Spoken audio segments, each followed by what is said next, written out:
नमस्कार, जय भीम, नमो बुद्धाय। एक ऐसी वीडियो मेरे सामने आई है जिस पर मुझे अपनी बात कहने का मन हुआ, तो मैंने सोचा कि आपसे इस विषय में बात कर ली जाए। हमारे महापुरुषों ने सदा जातिवाद, भेदभाव, असमानता के खिलाफ लड़ाई लड़ी है। अगर अपने महापुरुषों की लड़ाई के बारे में देखा जाए तो हमारे महापुरुषों ने सदियों से ये लड़ाई लड़ी है। भगवान रविदास जी कहते हैं, ऐसा चाहूं राज में जहां मिले सबन को अन्न, छोट बड़ा सब सम बसै, रविदास रहे प्रसन्न। भगवान रविदास जी चाहते थे कि मैं ऐसा चाहता हूं कि जहां ना तो छोट बड़ाई हो, ना ऊंच नीच हो, सभी को खाने को मिले, सभी समान हो, सभी को हक अधिकार मिले। ओम प्रकाश वाल्मीकि जी की कविता याद आती है कुआ ठाकुर का।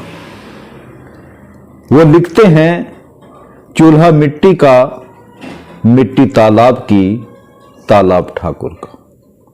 भूख रोटी की, रोटी बाजरे की, बाजरा खेत का, खेत ठाकुर का। बैल ठाकुर का, हल ठाकुर का, हल की मूठ पर हथेली अपनी, फसल ठाकुर की।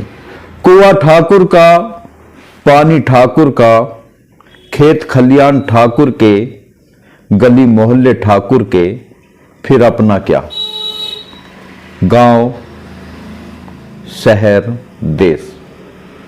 और इतना ही नहीं, अगर अपने महापुरुषों की संघर्ष की ओर बात की जाए तो माता सावित्री बाई फुले जब वो पढ़ाना जाया करती थी तो उन पर सामंतवादी लोग कीचड़ गोबर फेंक दिया करते थे ताकि वो शूद्र लोगों को शिक्षित ना कर सके। महात्मा ज्योतिबा फूले जी ने भी कहा था, विद्या बिना मति गई, मति बिना गति गई, गति बिना वित्त गया, और वित्त बिना कमजोरों का पतन हुआ, शूद्रों का पतन हुआ। पढ़ने लिखने का अधिकार नहीं था तो बुद्धि का विकास नहीं हो सका, बुद्धि का विकास नहीं हो सका तो हम आगे नहीं बढ़ सके, और हम आगे नहीं बढ़ सके तो हमारी लुटिया डूब गई। परम पूज्य बाबा साहब भीमराव अंबेडकर जी ने भी कहा था कि शिक्षा वो शेरनी का दूध है जो पिएगा वो दहाड़ेगा। शिक्षित बनो, संघर्ष करो, संगठित रहो। ये हमारे महापुरुषों के सदियों से संघर्ष रहे हैं और आज भी किसी ना किसी रूप में इस देश का असहाय लोग, कमजोर लोग, दलित लोग इस लड़ाई को लड़ने का काम कर रहे हैं। पर मैं आप लोगों से जो बताना चाहता था वो एक कथावाचक ने जो शब्द कहे वो हकीकत है। ऐसा हो रहा है। जातिवाद की मानसिकता से आज भी इस देश में काम किया जाता है। कोई ना समझ करे तो समझा भी जाए, पर समझदार लोग करे तो उस पर सवाल खड़े होते हैं। ये कथावाचक क्या कहते हैं, जरा सुनिए। सरकार फ्री क्या बांट रही है? सिलेंडर फ्री में, किराया फ्री में, बिल माफ, फ्री में बिजली, फ्री में सब। अरे शिक्षा फ्री कर दे तो भारत का प्रत्येक बच्चा पढ़ लिख करके योग्य बने। अब शिक्षा, गरीब आदमी का बच्चा तो पढ़ ही नहीं सकता। आईएएस आईपीएस कौन बनता है? जिसके पास पैसा होगा। गरीब आदमी आईपीएस बन ही नहीं सकता, उसकी कोचिंग में लाखों रुपया लगता है। अब सरकार खुद नहीं चाहती कि आप पढ़ो। अब कहते हो फिर सरकारी स्कूल तो हैं, तो सरकारी स्कूल हैं तो नेताओं के बच्चे काहे नहीं पढ़ रहे हैं सरकारी स्कूलों में? हम तो ऐसा देश चाहते हैं जिस देश में मुख्यमंत्री का बेटा और उस राज्य के रिक्शे वाले का बेटा एक साथ पढ़े। जैसे सुदामा जी गरीब हैं और श्री कृष्ण अमीर हैं, पर दोनों एक साथ गुरुकुल में पढ़ रहे हैं। ये शिक्षा है। ये समानता है। आज सरकार कह रही है समानता का अधिकार है, कहने से नहीं होता, कहना तब सार्थक होगा जब मुख्यमंत्री का और रिक्शा वाले का बेटा एक साथ एक स्कूल में पढ़े, तब समानता है। आज जो ये संत कह रहे हैं ये हमारे महापुरुष सदियों से कहते आए, पर कहीं ना कहीं कुंठित मानसिकता के लोग आज भी इस देश के सुनहरे भविष्य को दाब देना चाहते हैं, उनके हक अधिकार मार लेना चाहते हैं। आज शिक्षा का दोहरीकरण है, चिकित्सा का दोहरीकरण है, पढ़ाई इतनी महंगी कर दी गई है कि पढ़ाना मुश्किल है। पर क्या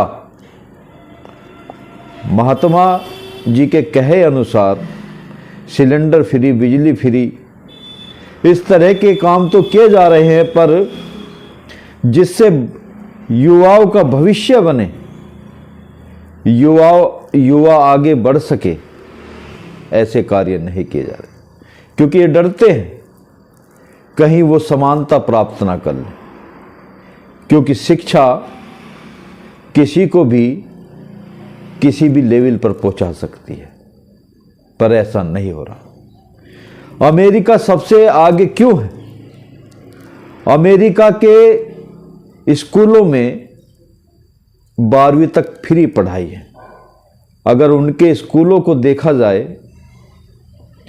तो उनके स्कूल जैसे यहाँ प्राइवेट स्कूल होते हैं, लग्जरी स्कूल होते हैं,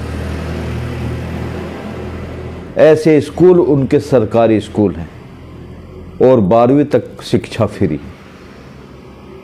किसी भी देश का निर्माण वैसे ही नहीं होता, उसके लिए संघर्ष करने पड़ते हैं, उसके लिए बलिदान देना पड़ता है। पर यहाँ की गवर्नमेंटों ने लोगों के भविष्य को अपना व्यवसाय बना दिया है।